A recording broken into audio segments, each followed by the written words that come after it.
हाँ, तो अपन प्रारंभ करें।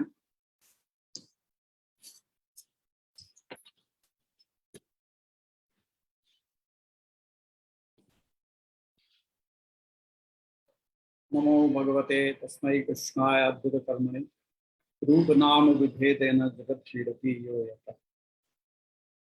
स्वामिनी भावगौरस्य स्वस्वरूपं प्रपश्यतः कटाक्षैर्विठ्ठलेशस्य श्यामता चित्कृतं वपि स्वस्मिन् उभय भावेन स्वेषाम् उभयरूपतां स्पष्टं बोधयितुं गौरश्याम श्रीविठ्ठलेश्वर।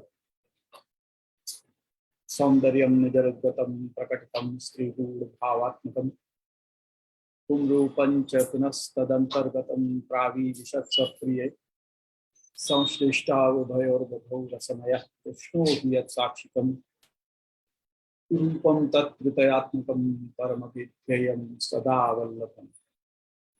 श्रीवल्लभप्रतिनिधिं तेजराशिं दयार्णवं गुणातीतं गुणनिधिं श्रीगोपीनाथमाश्रये। सायं कुञ्जालयस्थासनमुपविलसत्सपात्रं सुधौतं राजद्यज्ञोपवितं परितन्वसं गौणमं भोजवक्त्रं प्राणानायम्य नासापितरं कर्णराजत्वमुक्तं वंदे भूमिलिताक्षं निगमरुतिलकं विठ्ठलेशं सुकेशम्।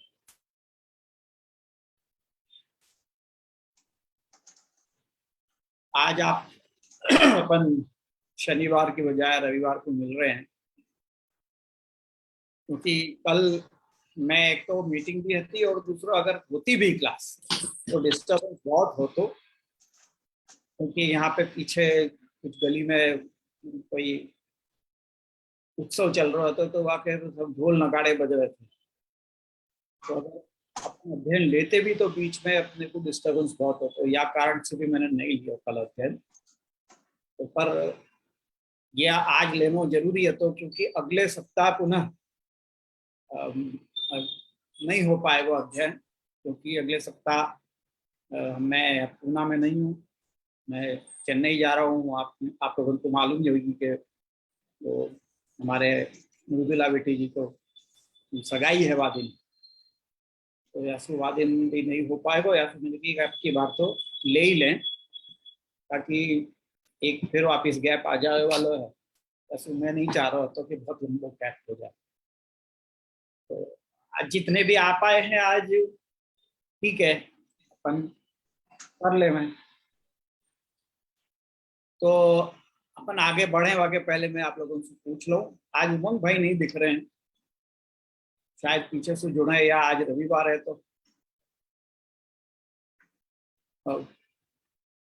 तो जितने भी लोग हैं, आप लोगों को कोई प्रश्न है, कोई शंका है? अगर नहीं है तो फिर अपन आगे बढ़ें। आप लोगों को कोई रिस्पांस आए नहीं है तो मैं समझ रहा हूँ कि आप लोगों को कोई शंका नहीं होगी, तो अपन आगे बढ़ें। अच्छा, अब मेरे को ये बताओ पहले कि अपन ने कहाँ पे छोड़ो?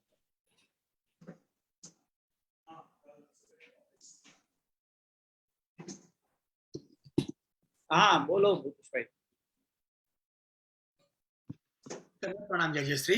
हाँ, આપણે છેલ્લા અર્થાત તેસામેવ ભાર્યજન ઇતિ યાવત, એટલે ભાર્યા શબ્દ આખું જે કે સંસ્કૃતના ગ્રામર પ્રમાણે ભાર્યા શબ્દનો આ મીનિંગ થાય, પણ बराबर, ભાર્ય છે, ભાર્યા નથી એમ।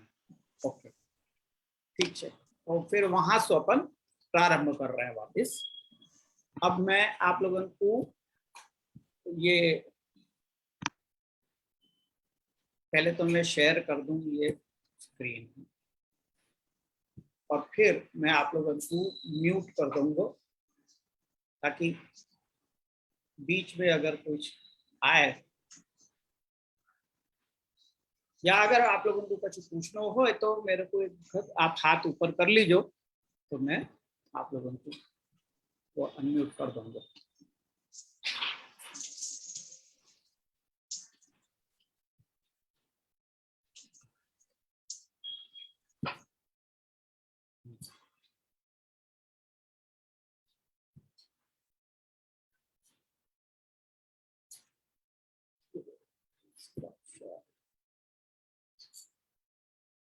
कहाँ गया?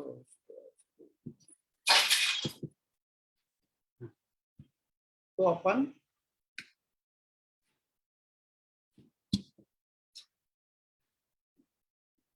यद्वा गोप भार्या भार्या नाम समूह भार्य गोपानाम भार्य समूह इत्यर्थ। ये हती है जगह बराबर न? हाँ, तो एवं दृष्टांत त्रय भावनया तत्त दुख सहनेन कायवांग मनोवाक काय मनोवाक प्रपत्ति भवे। यासु ये कह रहे हैं कि इन तीन दृष्टांतन के द्वारा वो प्रकार के दुख सहन करवे सु काया, मन और वाणी की प्रपत्ति होगी। यानी कि काया द्वारा शरणागति सिद्ध होगी, मन द्वारा शरणागति सिद्ध होगी और वाणी द्वारा भी शरणागति सिद्ध होगी। ये कहना चाह रहे हैं टीकाकार। तथा च देह संबंधी भौतिक दुख सहने प्रथमम सेवायाम प्रवृत्तिया काय की प्रपत्ति हो।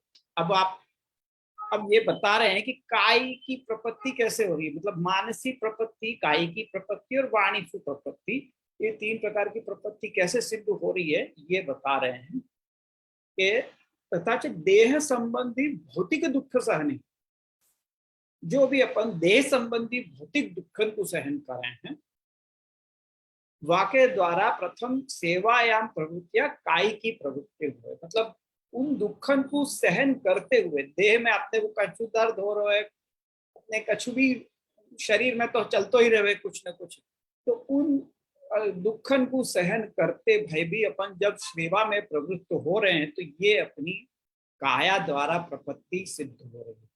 काया द्वारा अपनी देह द्वारा अपनी शरणागति सिद्ध हो रही। प्रपत्ति का अर्थ है शरणागति। प्रकर्षेण पतति की प्रपत्ति, मतलब आके सीधे गिरनो चरणन पे, वाकु के प्रपत्ति, मतलब वो एक फिजिकली अपन आके जैसे दंडवत प्रणाम करें, वो एक वो फिजिकली अपन दिखा रहे हैं कि हम आपकी शरणागत हैं। तो या प्रकार से जब अपन कायिक दुखन को सहन करते भय भी सेवा में जब प्रवृत्त हुए हैं तो वो अपनी काय की प्रपत्ति से सिद्ध होगा। फिर कह रहे हैं कि इंद्रिय संबंधी आध्यात्मिक दुख सहने मनो भगवन निष्ठम भवेदिति तत्प्रपत्ति। इंद्रिय संबंधी जो आध्यात्मिक दुखन को सहन करवे सु मन जो है वो भगवान निष्ठ हो, भगवान में वही निष्ठा होगी। अपन को इंद्रिय संबंधी, इंद्रिय के विषय संबंधी अपने को बहुत सारी इच्छाएं, कामनाएं, वासनाएं होती हुई और वो सब पूर्ण न हो। जैसे अपन ने कायिक दुख सहन करते भय प्रपत्ति भगवान की स्वीकारी या अपन सेवा में प्रवृत्त भय, वैसे ही इंद्रिय संबंधी, इंद्रिय विषय संबंधी अपन के जो दुख ही कहेंगे ना बाबू, जब अपन वो विषय संबंधी अपने को प्राप्त नहीं हो रहे हैं तो वो दुख है अपने को। इंद्रिय के विषय मतलब आपको मैं बहुत बार बता चुका हूं कि हर एक इंद्रिय के अपने अपने विषय होंगे, उन विषय की कामना वासना अपने अंदर होती रहे है। जीव की अपनी कामनाएं हुए हैं, कर्ण की अपनी कामनाएं हुए हैं, नेत्रन की अपनी कामनाएं हुए हैं।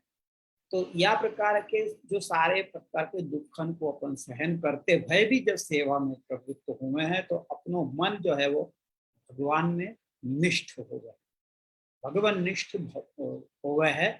तो यासु वो मन की प्रपत्ति कहलाई जाएगी, मन द्वारा अपन प्रपन्न हुए। यूं ततो भगवत संबंधी तत्सहने भगवत्कृत विलंबस्य विरहात्मकत्वेन तत्स्वभावात् निरंतरं गुणगान करणे वचोपि तन्निष्ठं भवति इति त्रिधा प्रपत्ति निरूपिता। और तीसरी प्रपत्ति कैसी बता रहे हैं कि भगवत संबंधी यानी भगवान के सेवा आदि में अपने को समझो कोई अंतराय आ गया, कोई कारण से अपने को कछु बाधक आ गए हो, वह कारण से अपन सेवा में नहीं पहुंच पा रहे हैं, या अपन कहीं दूर हैं, कहीं दूर अपने को व्यावृत्ति के अर्थ या लौकिक कार्य के अर्थ अपने को कहीं दूर जानो पड़े, तो जहाँ पे सेवा में अपन ना पहुंच पाते हों, तो वहां पे अपने को जाके जो वाक्य कारण, विलंब के कारण या विरह के कारण अपने को जो दुख हो गए है, विलंब से विरात्मक न तत्स्वभावात निरंतरम गुणगान करणे। तो ऐसे में क्या हुआ है, अपन भगवान को गुणगान करें। जैसे गोपी जन ठाकुर जी को विरह भयो, तो वो क्या करते, गोप्य कृष्णे वनम जाते तमनुद्रुत चेतस कृष्ण लीला प्रगायन्त्यो निन्युर दुखे न वासन। ये युगल गीत के प्रारंभ में कहें कि जब ठाकुर जी वन में पधारते तो गोपी जनन को दर्शन नहीं होते, तो वो ठाकुर जी के गुणगान करके वो समय को बिताते। तो ऐसे ही जब अपन भी भगवान के संबंधी जो आधिदैविक दुख हैं, भगवत संबंधी दुख हैं, भगवान के सेवा में न पहुंच पावे को, या न कोई भी कारण से, लौकिक वैदिक कारण से या कोई भी कारण से जब अपन भगवत सेवा में न पहुंच पाते हो, तो जो विरह के कारण अपने को जो दुख हो, वह दुख में अपन जब गुणगान करें, तो वो गुणगान के द्वारा वाचा अपनी जो है वो भगवान निष्ठ हुआ है। तो यूं अपन भगवान में भी भगवान निष्ठा जो अपनी है वो भी अपन अपनी सिद्ध हो गए है। तो यह प्रकार से कायिक, मानसिक और वाचिक, ये तीन प्रकार की प्रकृति निरूपित की गई। फिर यहाँ कह रहे हैं कि अत्र एवं ज्ञेय देहेन्द्रियादि संबंधिनश्चेत् प्रतिकूला भवन्ति तदा सेवांतरायत्वेन तेषां परित्यागः कर्तव्य इति सेवा प्रकरणे तत्त्वार्थदीपे निरूपितम्। भार्यादीर अनुकूलश्चेत्, आगे ये बता रहे हैं कि देह इंद्रियादि संबंधी जो अपने देह और इंद्रियों से संबंधी जो लौकिक संबंध हैं अपने या भूतल पे, तो वो यदि कोई कारण से प्रतिकूल हो जाए कभी, तब सेवा में अंतराय लावे। तो ऐसे समय में उनको परित्याग करना चाहिए, ऐसो आचार्य चरणन में तत्वार्थ दीप निबंध के अंदर आज्ञा करिए। पंच श्लोकी भी चकु केवे हैं, वामे बताया कि भार्याधीर अनुकूलश्चेत् विष्णु कार्याणि कारयेत् उदासीने स्वयं कुर्यात् प्रतिकूले गृहम त्यजे। वहां ये बताया है कि भार्यादि यानी भार्या आदि, भार्या प्रभृति, भार्या से लेके पुत्र पौत्र इत्यादि जो भी संबंधी हैं देह के, वो यदि सेवा में अनुकूल हो तो उनसे सेवा करवानी चाहिए। यदि उदासीन हो यानी कि न्यूट्रल हो तो स्वयं करनी चाहिए, और यदि वो प्रतिकूल हो तो आचार्य चरण की आज्ञा है कि गृहम त्यजे, अगर ऐसा हो तो घर को त्याग कर देना चाहिए। वहां ऐसी आज्ञा पंचश्लोकी में कर रहे हैं। तेन, अब वासु क्या हुआ, दूसरी समस्या हो जाए बस। तेन तत्यागे स्वोपयोगा भावे तिरस्कारादिकम कुर्वन्ति लोके दृश्यते। अगर ऐसो करें अपन तो प्रतिकूल हो जाएं अपने देह आदि संबंध, देह से संबंधी जो हैं अपने लौकिक संबंध, वो यदि अपनी सेवा के प्रतिकूल हो गए और अपन ने ग्रह को त्याग कर दियो, तो फिर क्या होगा, लोग बुरो कहेंगे, या वो स्वयं जिनको अपन ने त्याग कियो है वो अपने को अपनो तिरस्कार करेंगे। तेन तत्यागे सोपयोगा भावा ते तिरस्कारादिकम कुर्वन्ति। तो यानी कि स्वयं को उपयोग नहीं हो पा रहे हो है, नहीं हो रहा है, हमारा त्याग कर दियो है, ये जब पता चलेगी तो वो अपने तिरस्कार करेंगे। इति लोके दृश्यते। तथा सती भगवदीयस्य तु तेषु क्रोधादिकरणे बाहिर्मुख्यम सेवा प्रतिबंधो भवेदिति तत्सर्वं प्रभु सेवार्थं सोढव्यम् इत्यत्र तत्सहनमुक्तम् अन्यथा तदभावे दुःखस्यैव अभावात् किं सहनं स्यादिति भाव। यहाँ कह रहे हैं कि अपन ऐसे आचार्य चरण की आज्ञा है कि सेवा में प्रतिकूल हो तो ग्रह को त्याग करनी चाहिए। उनको त्याग करना नहीं कही है आचार्य चरण ने, हो ये बात ध्यान में रखिए। उनको त्याग करना है, उनको घर से निकाल देना नहीं, तुम घर से निकल जाओ। उनको घर से निकालोगे तो आचार्य चरण तक बात जाएगी कि इनके आचार्य ऐसे उनको समझावे, ऐसे इनको बतावे कि घर से निकाल दो तुम। या सो आचार्य चरण वहां ये नहीं आज्ञा कर रहे हैं कि उनको घर से निकालो, तुम घर से निकलो, यूं कह रहे हैं। प्रतिकूले गृहम त्यजे। अब वो अगर अपन को ग्रंथ लेके बैठे तब आपको और भी डिटेल में अपन समझ सकें। अभी तो मैं खाली एक आउटलाइन बता रहा हूँ कि वहां ऐसी आज्ञा है, वाक्य ऊपर बहुत बड़ी डिबेट हो सके है कि ये क्या ऐसी आज्ञा क्यों करी होगी आचार्य चरण ने वगैरह वगैरह। पर वो जब वो ग्रंथ कभी लियो जाएगा तो वहां के ऊपर चर्चा भी होगी और वहां आचार्य चरण को आशय क्या है वो भी अपने को समझ में आएगा। पर एक मोटो मोटो यहाँ अपन ये समझ रहे हैं कि वहां आचार्य चरण ने जो आज्ञा करी है कि प्रतिकूल ग्रहम त्यजे, तो ऐसे में यदि उनको त्याग होगा तो स्वाभाविक रूप से उनको अपने ऊपर चिढ़ होगी कि हमारा त्याग कर दियो। तो वो अपना तिरस्कार करेंगे, अपनी बुराई करेंगे। जब अपनी बुराई करेंगे तो भगवती को उनके ऊपर क्रोध आदि नहीं करके वाकु सहन करना चाहिए, ऐसी आज्ञा कर रहे हैं कि तेषु क्रोधादि। अगर उस क्रोधादि करेंगे तो क्या होगा, बाहिर मुख्यम भवेत। यदि अपन भी सामने उनके ऊपर क्रोध करेंगे, वो अपनो तिरस्कार, अपन परित्याग करेंगे ग्रह को, तो ग्रह के जो संबंधी है, देह संबंधी है, वो अपनो तिरस्कार करेंगे। और वो तिरस्कार करेंगे तो अपने को क्रोध आएगा। एक स्वाभाविक प्रतिक्रिया है, एक नेचुरल रिएक्शन है कि कोई अपनो तिरस्कार करे तो अपने को गुस्सा आवे। तो ये नेचुरल रिएक्शन आवे कोई। तो वो कह रहे हैं कि भगवती सेतु तेषु क्रोधाधिकरणे बाहिर मुख्यम सेवा प्रतिबंधो भवे। अगर आप क्रोध करोगे तो वास्तव आपकी बहिर्मुखता होगी और वो बहिर्मुखता आपको सेवा में प्रतिबंध करेगी। क्योंकि तो बहिर्मुख होएगो तो सेवा के योग्य नहीं रहेगो जी। जो अंतर्मुख रहेगो, प्रभु सन्मुख रहेगो, वो ही ठाकुर जी भाई की सेवा स्वीकार करेंगे। जो क्रोध आदि करेगो तो क्रोध तो वानर को स्वरूप कहा जाए। सेवा में यदि आप क्रोध करो वो तो वानर को स्वरूप कहा जाए। वो ठाकुर जी क्रोध वाला स्वरूप तुम्हारो स्वीकार नहीं करेंगे। अब आप बच्चा के सामने, छोटा बच्चा अपने घर में है, वहां के सामने आप क्रोध में जाओगे तो बच्चा आपके पास आएगा।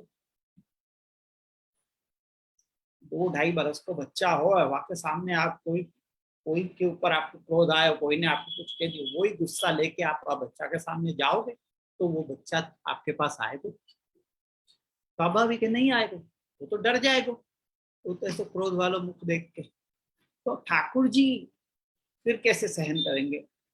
आप सेवा करवे पहुंच रहे हो, आप भक्ति जहां पे कर रहे हो तो भक्ति को स्वरूप क्या है? अपने यहाँ भक्ति को स्वरूप स्नेह,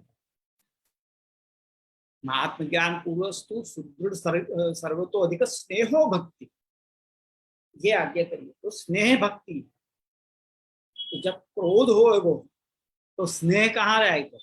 स्नेह नहीं रह सके। क्रोध को भाव जब आवे ना तब और कोई भाव हृदय में रह नहीं सके। क्रोध आवे तब तो आदमी अपनो आगे पीछे सोचे नहीं है, वक्त तो कच्छू सूझनी पड़े। फिर क्रोध में और कोई बात को सूझनी पड़े तो स्नेह तो कहाँ से ही सूझेगा।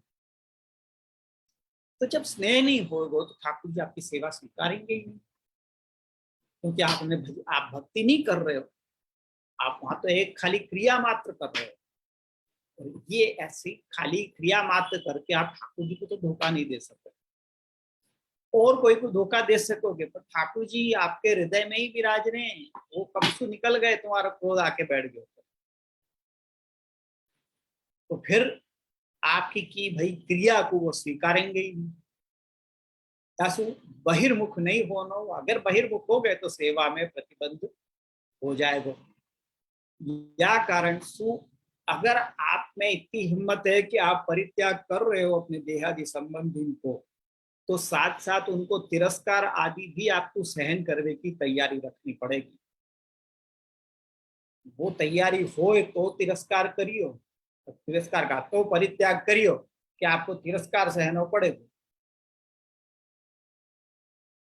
वो है ना गीत, प्यार किया तो डरना क्या। वहां में ये बात को भी डर साथ में रखना कि कोई हमारा तिरस्कार करेगो, ये बात को भी तो डर हो गई है ना। अपनो ईगो हर्ट होएगो, कोई हमारा तिरस्कार करेगो, अपनो ईगो हर्ट होएगो। ये बात तुम वहां ध्यान में रखियो कि ईगो आप ऑलरेडी समर्पित कर चुके हो। आपने अहम मैं दासो हम कह के आप वहां ऑलरेडी अपनो ईगो भी समर्पित कर चुके हो। यदि फिर भी आपको क्रोध आ रहा है, आपको मतलब ये होगा कि आप झूठ बोले, आपने ईगो समर्पित नहीं किया, यासु आपको हर तरह के तिरस्कार आदि सहवे की तैयारी के साथ में आपको ये सब कदम उठाने हैं। ये आचार्य चरण ने आज्ञा कर दी कि तुम परित्याग कर दो, और आपने हाँ झट उठा के मुंह उठा के कर दियो परित्याग। ये इतनी आसान बात नहीं है, बहुत सारी कंडीशंस अप्लाई हुए हैं। टर्म्स एंड कंडीशंस के साथ में आपको ये सब आज्ञा को पालन करना है। और जब आज्ञा पालन करवे बैठे हो तो फिर आज्ञा को ही पालन करो।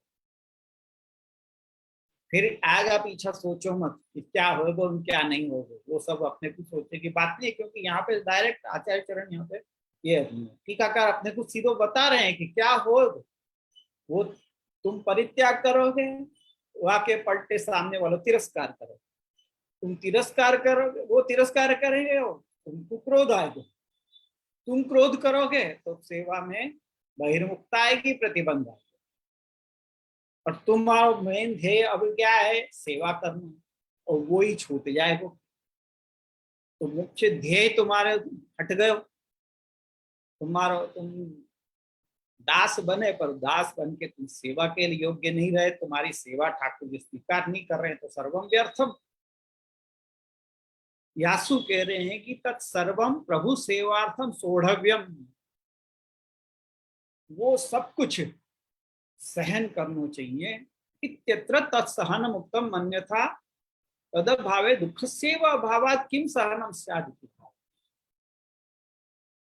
तो अगर ये सब मतलब सहन तो करना ही पड़ेगा। अगर वो नहीं, तुमको सहन ही मतलब अगर कुछ है ही नहीं तुमको दुख, तो फिर सहन करने की बात ही का कहेंगी। आचार्य चंद यहाँ पे सब सहन करने की बात कर रहे हैं, तो यहाँ को मतलब यही है कि ये सब चीजें, ये सब दुख आएंगे। तुम यदि ये काम, ये डगर पे चलोगे, रीत की रीत जो है वो बड़ी कांटा भरी है, तो ये कांटान पे चलवे की तुम्हारी तैयारी हो है, तो यही से तुमको सहन करने की बात कर रहे हैं। नहीं तो अगर यहाँ दुख ही नहीं होता तो सहन करने की बात ही काय। सहन करने की बात कह रहे हैं, यानी बहुत दुख बंद क्यों हो गए, चालू कर दूं? अपने आप ही बंद हो गए।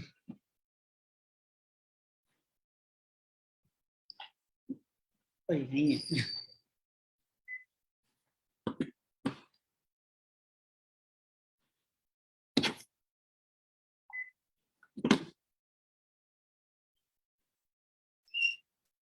तो ये कारण से कह रहे हैं कि तुमको सब प्रकार का सहन करने की तैयारी होनी चाहिए। प्रभु सेवार्थम तत्सर्वम सोढ़व्यम इत्यत्र तत्सहनम उत्तम। अब यहाँ तो हुआ ये छोटा श्लोक पूरा। अब क्या होगा कि ननु तिरस्कारादिना ते चेत् दुःखं न प्रयच्छेयुस् तदापि किं तेषां त्याग एव कर्तव्य इति चेत् तत्राहु प्रतिकारयति। अब दूसरी सिचुएशन ये तो हुई कि भाई प्रतिकूल हो गए, तो आचार्य चरण की जो आज्ञा है कि भाई प्रतिकूले ग्रहम त्यजे, जो तुमने ग्रह को त्याग कर दियो और ग्रह को त्याग कर दियो तो फिर वो आपको तिरस्कार करेंगे, वो रिटेलिएट करेंगे सामने। पर अगर दूसरी सिचुएशन है, कह रहे कि ननु तिरस्कारादिना ते च दुखम न प्रयच्छेयुस् तदापि किम तेषां त्याग एव कर्तव्य। यदि वो सामने आपको तिरस्कार आदि न कर रहे हो तब भी क्या उनको त्याग कर देना चाहिए?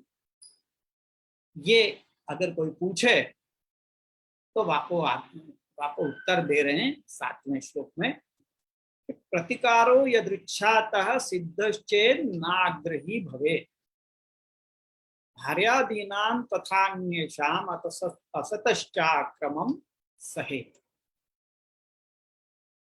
कह रहे हैं कि प्रतिकारो, यदि प्रतिकार भगवद इच्छा से सिद्ध हो जा रहे हो तो आग्रही होवे की आवश्यकता नहीं है। भगवद इच्छा से यदि प्रतिकार सिद्ध हो जा रहे हो है तो आपको आग्रही होवे की आवश्यकता नहीं है। भार्यादीनां तथा अन्येषाम् असतश्च आक्रमण सहे, भार्या इत्यादि को एवं अन्य को भी असत को आक्रमण सहन करना चाहिए। ये वो 7वें श्लोक को शब्दार्थ कि यदि भगवद इच्छा से प्रतिकार सिद्ध हो जा रहे हो तो आग्रही होने की आवश्यकता नहीं है। और भार्या इत्यादि के द्वारा, अन्यन के द्वारा भी असत को आक्रमण सहन करनो, ये 7वें श्लोक को शब्दा को ओपन देखे टीका में कहा गया कि यदृच्छातः जो शब्द है ना, यदृच्छातः को मतलब है भगवद इच्छा से। तो वही बात यहाँ टीकाकार कह रहे हैं कि भगवद इच्छया प्रतिकारः सिद्धश्चेत भार्यादयो ही अनुकूला उदासीना वा भवेयुस् तदा तत्यागे आग्रहवान न भवे। यदि भगवद इच्छा से प्रतिकार सिद्ध हो जा रहे हैं, प्रतिकार का मतलब है कि आपने त्याग कर दी, आपको परित्याग करने की बात कही, कभी प्रतिकूल हो रहे हैं तो परित्याग कर दो, ये जो आज्ञा कही है, तो आपको अगर कोई दूसरी सिचुएशन हो कि समझो सामने वालों आपको अनुकूल हो जा रहे हैं या उदासीन रह रहे हैं, आपको चलो प्रतिकूल नहीं रहे, समझो आपने त्याग करने की बात सोची और सामने वाले प्रतिकूल नहीं हुए, या आपने त्याग कर दियो तो फिर सामने वाले यदि आके कह रहे हैं कि नहीं नहीं ऐसे मत करो, हम आप जैसे करना है वैसे आप करो, या फिर भगवद इच्छा से उनको मन ही बदल जाए और वो यूं कहें कि नहीं ठीक है हम भी आपके साथ सेवा में जुड़ेंगे, ऐसा अगर कहते हो यानी हम भी आपके साथ जुड़ेंगे, यानी वो अनुकूल हो गए।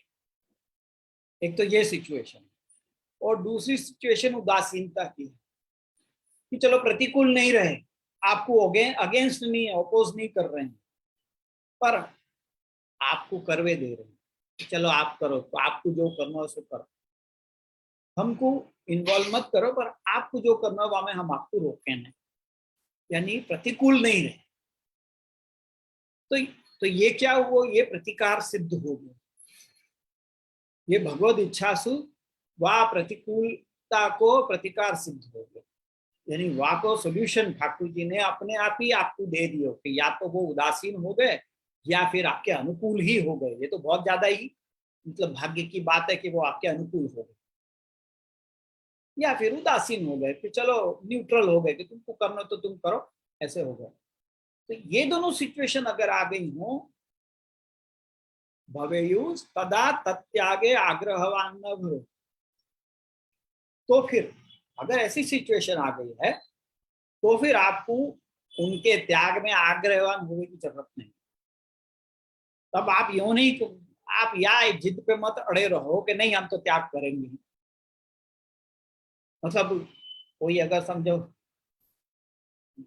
ये जिम्मेदारी से भागना चाह रहा हो और बिल्ली के भागों छीका टूटा के जैसे समझो कि आचार्य चरण को ये वाक्य मिल गया कहीं से, प्रतिकूल ग्रहम त्यजे, तो चलो चलो बढ़िया हो गया, मेरे को उनको त्याग करे तो मिल गया, बहाना है करके वो ऐसे करना चाहे तो वहां पे आग्रहवान हो गए कि मना कर रहे हैं आचार्य चरण। तो ऐसी जबरदस्ती आग्रह रखने की ऐसी जरूरत नहीं, नहीं आचार्य चरण ने कही है कि हमको त्याग करना चाहिए तो हम तो त्याग ही करेंगे, ऐसे आग्रहवान होने की आवश्यकता नहीं है। किंतु अनुकूलत्वे भार्यादिभिरपि सेवां कारयेद उदासीनत्वे स्वयं कुर्यात्। आपको आग्रह उनको त्याग करने की कोई आवश्यकता नहीं है। अगर वो अनुकूल हो गए हैं भगवत इच्छा से तो उनसे सेवा करवानी चाहिए, और यदि उदासीन है तो आपको स्वयं करना चाहिए, पर आपको वहीं रह के उनको भी भरण पोषण तो करना ही है। ये ऐसी छूट नहीं दे रहे हैं कि चलो तुम दे छोड़ के चलते बनो, ऐसी छूट नहीं दे रहे हैं आचार्य चरण। तुमको अगर प्रतिकार सिद्ध हो जा रहे हो है तो तुमको उनके संग में रह के मतलब अनुकूल हो जा रहे हैं तो बहुत ही बढ़िया बात है। आप उनके साथ में सेवा भी करो, उनको करवाओ भी, और उदासीन है तो आप स्वयं करो। जैसे बहुत से वार्ता में आवे है कि पुत्र हो गया है वैष्णव और के माँ बाप प्रतिकूल हैं, या माँ बाप देवी नहीं है, तो वो जाके उनको कह रहे हो कि आज से तुम्हारा मेरो संबंध दूर, मतलब ऐसा खावे पियो का संबंध नहीं, तुम तुम्हारा अलग करियो, मैं अपनो अपनो अलग देखूं, ऐसे वार्तान में अपन देखियो है। पर अपने लौकिक संबंध, अपने लौकिक कर्तव्य को तो उनको आपको पूरे करने ही हैं। ये आपको लौकिक कर्तव्य से छूट देवे की ये कोई वो नहीं, आपको एक शॉर्टकट नहीं मिल जा रहे हो। परंतु तेषाम तथापि योगक्षेम मात्रम कर्तव्यम न तो त्याग है, ये बात कह रहे हैं खास कि उनको योगक्षेम तुमको तो करना ही पड़ेगा। ये तुम्हारा भरण पोषण करवी तो तुम्हारा जो कर्तव्य है वो तो तुमको पूरा करना ही पड़ेगा। उनको त्याग करने की जरूरत नहीं है। वो त्याग वाली सिचुएशन रेयर सिचुएशन है, और वहां में वो त्याग में भी आप केवल उनसे बचवे के लिए कर रहे हो, या आपको लौकिक जवाबदारी कोई माथे पे चाहिए नहीं है, या सो एक बहाना बना के कर रहे हो, तो ऐसो त्याग करवे की आचार्य चरण की आज्ञा नहीं है। वो सिचुएशन एक्सट्रीम सिचुएशन की है, और वो अधिकारी जीव भी वह प्रकार के होने चाहिए। तुम अपने आप को एक तो उत्तम अधिकारी मत मान के बैठ जाओ। अभी तो आप फिलहाल के जीव तो ऐसे कोई भी नहीं है कि उनको ये एक लाइसेंस मिल जाए कि चलो आचार्य चरण ने आज्ञा करी है तो छोड़ देवे, तो हम भी छोड़ दे रहे हैं। क्योंकि वो तुम झट आचार्य चरण के शब्द दे दो, भार्य आदि अनुकूल विष्णु कार्याणि कार्य उदासीन स्वयं कुर्यात् प्रतिकूल ग्रहम त्यजेत। तो आई को तुम अंडरलाइन करके बता दो कि देखो प्रतिकूल ग्रहम त्यजेत कह दिया तो छोड़ दो, ऐसे नहीं कह रहे हैं। प्रतिकूलते त्याग एव कर्तव्य इत्याशयन उत्तम ना आग्रही भवे। मतलब प्रतिकूलत्वे त्याग करना खाली ये आशय से कहा है यहाँ पे, ना आग्रही भवे। इतना आग्रही होवे की जरूरत नहीं है कि तुम त्याग करो ही करो, केवल प्रतिकूलता होए तो ही। प्रतिकूलत्वा भावे भी सर्वथा त्याग एव कर्तव्य इति आग्रहवान न भवे। यदि प्रतिकूलता को अभाव है, यानी यदि वह उदासीन है या अनुकूल है, तो फिर त्याग ही करना ऐसा आग्रह उनको नहीं रखना चाहिए। हाँ, नहीं तो क्या होगा वो भी बता रहे हैं। देखो, हठेन त्याग करने समीचीना नाम अपनी भार्यादीनां क्रोधावेशेन स्वस्मिन् द्वेषकर्तृत्वं संभवति इति तेन सेवा प्रतिबंधक स्वयमेव भवति इति तन्न कर्तव्यम् इति भाव। हठ से त्याग करवे बैठोगे तुम तो वो सीधे भी होंगे तो वो उल्टे चलवे लग जाएंगे। ये कहने का तात्पर्य समीचीना नाम अपनी भार्यादीनां, जो समीचीन होंगे चलो सीधे साधे होंगे, पर तुमने हठ से त्याग करोगे नहीं, आचार्य चरण ने त्याग करवे की आज्ञा करी है मैं तो त्याग ही करूंगा, तो जो वो बेचारे सीधे भी होंगे ना तो उनको क्रोध आ सके और वो आपको द्वेष करवे लग जाए, और वासु फिर सेवा में प्रतिबंधकता ही आ जाए, जो नहीं आनी थी वो सिचुएशन आ जाए। ये नहीं होना चाहिए आपके त्याग करने से। या कारण से कह रहे हैं कि वो नहीं करनो, ऐसो त्याग करवे की आवश्यकता नहीं है। भौतिक दुख प्रतिकारे परम नियम व्यवस्था, ये भौतिक दुख के प्रतिकार की व्यवस्था है। अब आध्यात्मिक दुख प्रतिकारे भी व्यवस्था उच्यते, अब आध्यात्मिक दुखन के प्रतिकार की व्यवस्था बता रहे हैं। भौतिक दुखन के प्रतिकार की व्यवस्था तो अभी अपन ने देखी, और अब बता रहे हैं कि आध्यात्मिक दुख को प्रतिकार कैसे प्रकार से हो, मतलब यदि आध्यात्मिक दुख को प्रतिकार हो जा रहे है तो कैसे करना, वो बता रहे हैं। सकल इंद्रियाणाम स्वस्व विषय भोग्य वस्तु त्यागे दुखम भवति। नेचुरल बात है ये कि सब इंद्रिय अपने अपने विषय भोग को की वस्तु को त्याग करवे पे दुख हो गए है। तद भगवद इच्छया स्वभोगार्थम तेषु पुरैव प्रवृत्तिरेव न भवेत् चेत तदा तज्जनित सेवांतराया भावात् तत्यागे आग्रहवान न भवेत्। कह रहे हैं कि सब इंद्रियन को अपने अपने विषय की भोग की वस्तु को त्याग करने पे दुख हो गए है, पर यदि भगवद इच्छा से पहले से ही अपनी इंद्रियन की प्रवृत्ति उन भोग के पीछे भागने की न हो तो उनसु जनित जो सेवा को अंतराय होना ही नहीं। यदि आप पहले से ही अपनी इंद्रियन के विषय के पीछे न भागते होगे तो वो आपके सेवा में प्रतिबंध तो वैसे भी नहीं दिला रहे, आपको उनके पीछे भागना ही नहीं है। तो आपकी पहले से ही ऐसी प्रवृत्ति हो, अपना आप कंट्रोल कर पा रहे हो अपने पे और उनके पीछे नहीं भाग रहे हो, क्योंकि विषय भोग के पीछे भागवे सु एक साधारण देखी बात है कि अपन जितनों इनके पीछे भागेंगे और भी अपने पीछे भगावे अपने। कभी भी विषय संबंधी जो भोग होंगे ना, वो कभी भी अपने को सेटिस्फैक्शन देवे ही नहीं। तो जितनो भी अपन प्राप्त कर लो वासु अधिक प्राप्त करने की इच्छा तो रही है।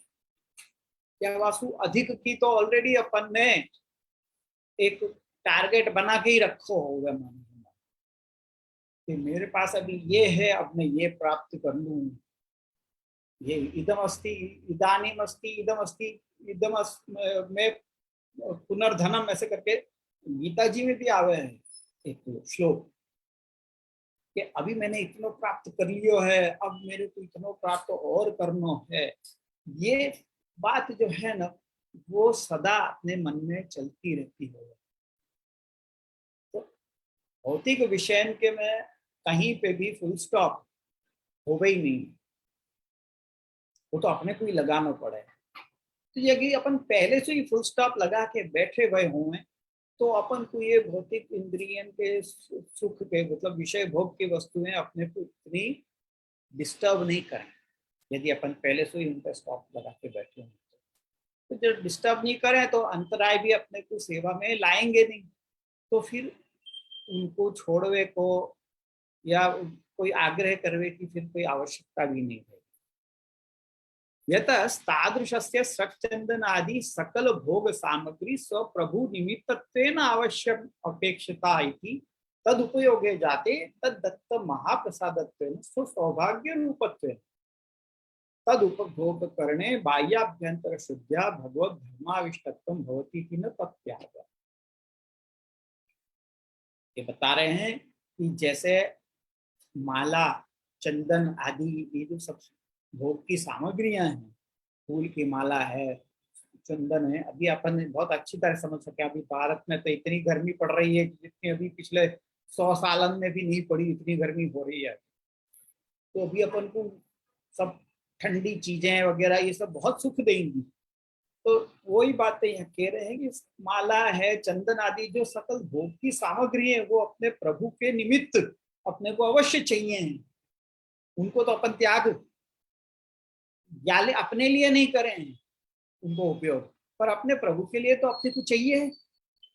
और ठाकुर जी ने उपयोग कर लिया होगा के बाद भगवान के महाप्रसाद के रूप में और अपनो परम सौभाग्य सु अपने को ये प्रसाद प्राप्त भयो है, ये सोच के वाको भोग करवे सु अपने बाह्याभ्यंतर की उल्टी शुद्धि हो, और भगवत धर्म सु आविष्टत्व अपनो होवे है।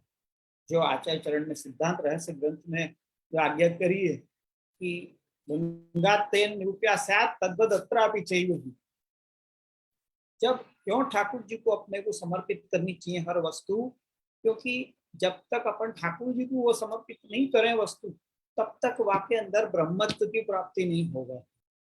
और फिर बिना ब्रह्मत्व को प्राप्त हुए वस्तु अपन अपने उपभोग में लेवे हैं, तो वाके अंदर के रहे हुए दोष आदि अपने को लागू हो जाए। और जब अपन प्रभु को समर्पित वो वस्तु कर दे में हैं, तब वही वस्तु भगवत दत्त प्रसाद हो जाए, तो वाके अंदर के सारे दोष मिट जाए हैं और भगवान के गुण सुआविष्ट हो जाए है वो वस्तु। ऐसी वस्तु जब अपन स्वयं उपभोग में लेवे हैं, तो अपन भी शुद्ध ही बने हैं। यही तो सबसे बड़ा रहस्य है अपने सिद्धांत को, जो आचार्य चरण ने सिद्धांत रहस्य ग्रंथ में समझायो कि ब्रह्म संबंध करना सर्वेशा देह जीवयो सर्वदोष निवृत्ति। ये एक सिद्धांत है, या पीछे को रहस्य क्या है?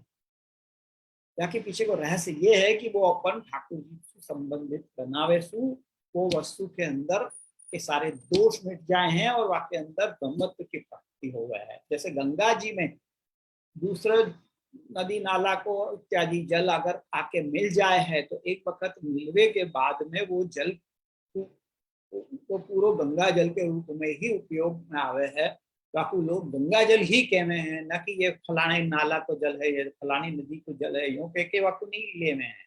वो अपन जल लेवे हैं तो वहां तो सब मिलो गयो है, तथापि अपन वाकु गंगा जल ही कहते हैं। वाई प्रकार से जब ठाकुर जी को अपन उपयोग में, मतलब ठाकुर जी को समर्पित कर दे हैं, चाहे वो माला हो, चंदन हो, या कोई भी भोग की सामग्री हो, वो सब जब अपन ठाकुर जी को समर्पित कर दे हुए हैं, तब ठाकुर जी के उपयोग हो जाए के बाद में वो वस्तु महाप्रसाद बन जाए है। और ऐसी वस्तु जब अपन अपने उपयोग में ले रहे हैं, तो अपनी बाह्याभ्यंतर शुद्धि हो, अपनी बाह्य शुद्धि भी हो है और अपनी आंतर शुद्धि भी हो है, क्योंकि वहां पे अपनी भावना बदल गई है। जब तक अपन प्रभु समर्पित वस्तु न है, तब तक वो वस्तु अपन अपने भोग के लिए ले रहे हैं। अपन यूं सोच के ले रहे हैं कि ये मेरी वस्तु है, ये मैं या को भोग कर रहे हूँ, मैंने पाया है, मैंने कमाया है, या प्रकार की भावना हो गया अपने अंदर। पर जब अपन भगवान को समर्पित कर दे हैं, तब वो वस्तु देखवे की अपनी दृष्टि बदलता है। अपन यूं सोचे कि ये भगवत प्रसाद है और वो भाग्य से मेरे को ये वस्तु प्राप्त हुई है, और फिर अपन वाक्य जब उपयोग करें तो हमें भगवत धर्म आविष्ट हो जाए। भगवान को एक निदास टच वाके अंदर आ जाए है, तो वाके कारण फिर वो वस्तु त्यागवे जैसी नहीं होगा, फिर तो वो ग्रहण ही करनी है। यासु वाको त्याग करने की आवश्यकता नहीं है।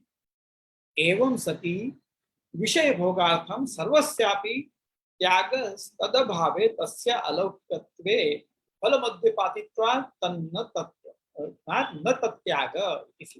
यासु ये सूचित हो गए हैं कि विषय भोग के लिए सब चीज को त्याग करना, मतलब अपने भोग के लिए वस्तु को त्याग करना, परंतु अलौकिक रूप से वो वस्तु जब प्रभु समर्पित हो जाए है, तब वो फल मध्यपाती हो गए, यानी कि फल के रूप में अपने को ये वस्तु प्राप्त हुई है।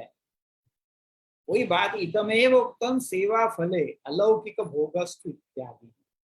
सेवा फल विवरण में आचार्य चरण आज्ञा करे हैं कि अलौकिक फल भोगस्तु फलानाम मध्य प्रथमे प्रविशति। तो सेवा फल में जो फल बताए गए हैं अलग अलग, वहां सब पहलो भोग फल तो यही है कि अलौकिक भोग, लौकिक भोग नहीं, अलौकिक भोग। जब अपन प्रभु को समर्पित वस्तु को अपन ले रहे हैं ना, तब वो वस्तु अलौकिक है, वो लौकिक कोई पदार्थ नहीं है। आप जब रसोई करके आप खा रहे हो, तो वाकई अपन टीका टिप्पणी करें कि ये ऐसी बुरी बनी है, इतने वैसी बनी है, अच्छा नहीं है न बेकार है न वगैरह, ये सब शब्द अपन साधारण रसोई के लिए कह सकें, लेकिन जब वो वस्तु ठाकुर जी को समर्पित हो गई है तब अपन को ये कहने को अधिकार नहीं है। ये बात ध्यान में रखिए कि ये बुरी बनी है, ये अच्छा नहीं है करके। वो ठाकुर जी को समर्पित होने के बाद में वो वस्तु प्रसाद बन चुकी है। यासु वो कैसी भी है वो सर माथे पे लेनी चाहिए। हाँ, ये जरूर भावना होनी चाहिए कि ये प्रभु लायक बनी है कि नहीं।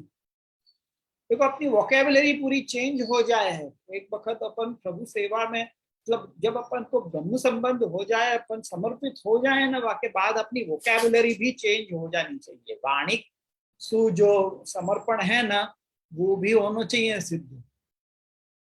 फिर अपन को साधारण जैसे अपन टीका टिप्पणी करते हो ना, वैसे नहीं कर सको। रसोई में कछु ऊंच नीच भी हो गई हो तो ये क्या बकवास बना दिया है तुमने, ऐसे नहीं कह सको। ये प्रभु लायक वस्तु नहीं बनी है, या को अगली बार ऐसे बनी, ऐसे सिद्ध करियो, यूं करके अपन कह सके कि ये फेंक देवे लायक है, ये ऐसे ऐसी सब अपन बोल ही नहीं सके। कोई भी वस्तु की प्रभु समर्पित जो वस्तु है, जो महाप्रसाद है, वाके बारे में ऐसो घटिया शब्द, बुरे शब्द तो अपन को बोलने ही नहीं चाहिए। अपन जब तक यहाँ से शुरू नहीं करेंगे ना, अपन वाणी से जब तक अपन समर्पण नहीं करेंगे ना, तब तक अपन के हृदय तक नहीं पहुंचेगी बात। समर्पण अपनो मन से नहीं होगा। समर्पण मुंह से शुरू होवे, वाणी से शुरू होवे है। या सु अपन रोज बोले हैं कि मैं आपको दास हूं, यूं करके वाणी से बोलवे की बात कहे हैं। वाणी से जब तक शुरू नहीं करेंगे ना, तब तक वो हृदय तक पहुंचेगी नहीं। ये बात को ध्यान में रखो कि अभी तक तो अपन वाणी से ही समर्पित कर रहे हैं, अभी तक अपने हृदय में आई नहीं है वो बात। ये हकीकत है, ये अपने को स्वीकार करनी पड़ेगी कि अपन के अभी भी अपन केवल वाणी से ही समर्पण कर रहे हैं। मन से समर्पण करने को अभी अपने लिए बहुत दूर की बात है, दिल्ली बहुत दूर है। अपन अपने आप को समर्पित कह रहे हैं ना, वो अपन को एक भ्रम है। अपन के हृदय पे हाथ धर के आप सोचो कि क्या मैं सचमुच मन से समर्पित हूँ? क्या मेरे अपने भोग को विचार मेरे को अब वस्तु में नहीं आ रहे हो है सच्ची में? जा दिन से मैंने समर्पण किया है, वाह दिन से क्या मैंने अपने भोग के विषय के बारे में सोचो ही नहीं है। 100% नहीं सोचो।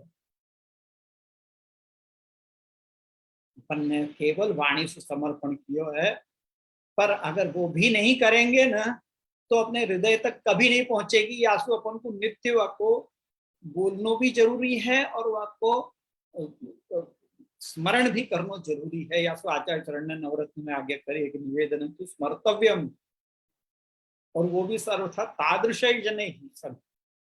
तादृशी जन के संग में बैठ के स्मरण करना है, क्योंकि तादृशी जन ही आपको वो बात को रियलाइज करा सकेंगे। तादृशी जन नहीं होंगे ना, तो वो आपको रियलाइज नहीं कराएंगे। वो तो और बल्कि उनको यूं कहेंगे कि नहीं नहीं, तू तो बहुत बढ़िया कर रहे हैं, तू तो कितना, वो तो जरा सा आप करोगे तो क्या हो, तुम्हें तो केवी सेवा करो, तुम्हारा तो केवी सरस, तुम्हारे तो बहु मोटा भगवती ने, ऐसी ऐसी बड़ी बड़ी बातें कह के आपको एकदम ऊंचे पेडेस्टल पे बैठा देंगे। और फिर आप अपना अहंकार आपको और बढ़ जाएगा। क्या હું તો કેવી સરસ કરું છું, હાથ સરસ કરે છે। तो ये बात हो है। तो यासु अलौकिक भोग जो है वो फल के मध्यपाती है, यासु वाको त्याग करने की आवश्यकता नहीं है। ये बात कह रहे हैं कि जब एक वक्त वो वस्तु प्रभु को समर्पित हो जाए तब वो अलौकिक हो जाए है। फिर वाको त्याग करने की आवश्यकता नहीं है। त्याग की जहाँ बात आ रही है वही के संबंध में समझा रहे हैं कि आध्यात्मिक त्याग को प्रतिकार, आध्यात्मिक दुख को प्रतिकार कैसे करना चाहिए। अभी कितने बज गए अपनों, मेरे को लगे समय हो चुका है आज को, तो अपन आज यहाँ पे रख रहे हैं। आधि भौतिक दुख के प्रतिकार की व्यवस्था अपन जब अगली बार मिलेंगे तब देखेंगे। अगले शनिवार को तो आएगा, 8 तारीख है ना, 7 तारीख, 7 तारीख आएगी।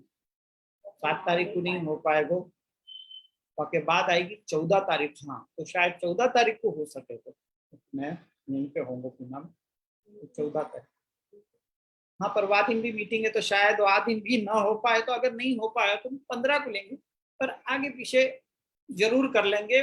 बहुत लंबो गैप मेरे को लेना नहीं है, 2-2 3-3 हफ्ता को गैप लेना मेरे को स्वयं भी नहीं पसंद है, या मैं वो नहीं करना चाहूंगा।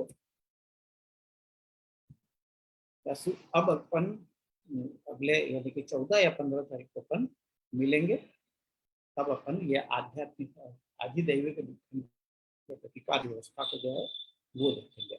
आज आप लोगों की यदि कोई है प्रश्न तो आप लोग कर सकते हैं।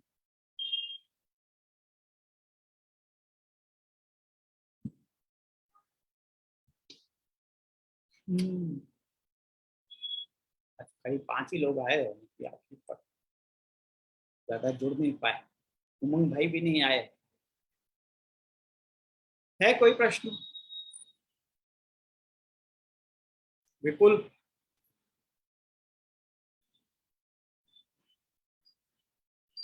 राजू भाई, जिगा, जिज्ञासा बेन। हाँ विपुल बोल। हाँ जी जय दंडोत प्रणाम। आशीर्वाद बोल। हाँ हाँ बस એટલે ક્રિયા મન અને વાણી હા ત્રણેય પ્રકારે આપણે સમર્પણ કરવું જરૂરી છે કે हम्म આપણે ઘણી વખત એવું થતું હોય છે, એટલે હું આપને પૂછી રહ્યો છું કે ઘણી વખત એવું થતું હોય છે કે અસમર્પિત વસ્તુનું ભોગ નથી કરવાનો, પણ તેમ છતાં પણ હમણાં કરી રહ્યા છો, તો આપણે સતત મનમાં તો મનથી તો ઈ ત્યાગ કરવાનું છે એવું વિચારીને જ એક પણ કોર લઈએ તો તરત વિચારવું જોઈએ કે આ મહાપ્રભુજીની આજ્ઞા છે એનું પાલન નથી થઈ શકતું મારાથી ને આનું પાલન મારે કરવું જોઈએ, તો એમ પછી વિવેક જાગશે અને આસ્તે આસ્તે આ બધું છૂટી જશે એમ કરીને એ ટોચાવું તો જોઈએ જ। હા, તો એકચ્યુઅલી એ આવી બધી સિચ્યુએશનમાં આપણને ઠાકોરજી જાણી જોઈને જ મૂકે છે કે જેથી આપણે પોતે એ વસ્તુનો કોઈ વખત અહંકાર ન કરી લઈએ કે હા આપણે તો બહુ સમર્પણ બરોબર બરોબર બરોબર। એટલે એ સિચ્યુએશનમાં આપણને જાણી જોઈને ઠાકોરજી મૂકે છે કે જેથી આપણી જીવનતા બની રહે એવું છે। બરોબર, એ તો હોવું જ જોઈએ। હા રાજુભાઈ, બીજું શું કહો છો તમે? મારે પૂછવું હતું। હા હા બોલો। આમાં એવું પૂછ્યું કે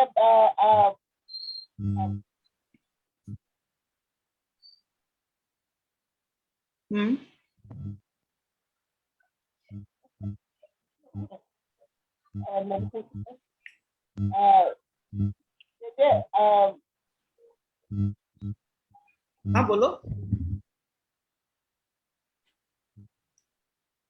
आवाज नहीं आई रहा। પછી પૂછ્યું કેમ શું થયું? હમણાં અવાજ આવ્યો બરોબર। પ્રશ્ન ભૂલી ગઈ। પ્રશ્ન કઈ વાંધો નહીં, યાદ આવે ત્યારે પૂછી લેજો, લખીને રાખો। હવે હવે જો યાદ આવે ને તો લખીને રાખજો ને, પછી નેક્સ્ટ ટાઈમ જરૂર પૂછજો। એટલે આમ થોડું કરી ગયું એમ। હા હા હા, કઈ વાંધો નહીં, નેક્સ્ટ ટાઈમ આપણે જરૂર કરીશું। તો બીજા કોઈને કોઈ પ્રશ્ન છે? ये प्रमीला बेन अब आए क्या? चलो तो फिर अपन आश्रय को पद ले में दृढ़ चरणन केरो भरोसो, दृढ़ चरणन के श्री वल्लभ नख चंद्र छटा बिन सब जुग माझ अंधेरो भरोसो, चरणन के साधन और नहीं या कली में जासो निवेर, सूर कहा कहे द्विविध आदरो, बिना मोल को चेरो भरोसे, चरणन के। तो अपन 14 या 15 को मिलेंगे। मैं आपको 14 के दिन मैसेज कर दूंगा इसके हिसाब से अपन या तो 14 या फिर 15 अपन पहले तब तक के लिए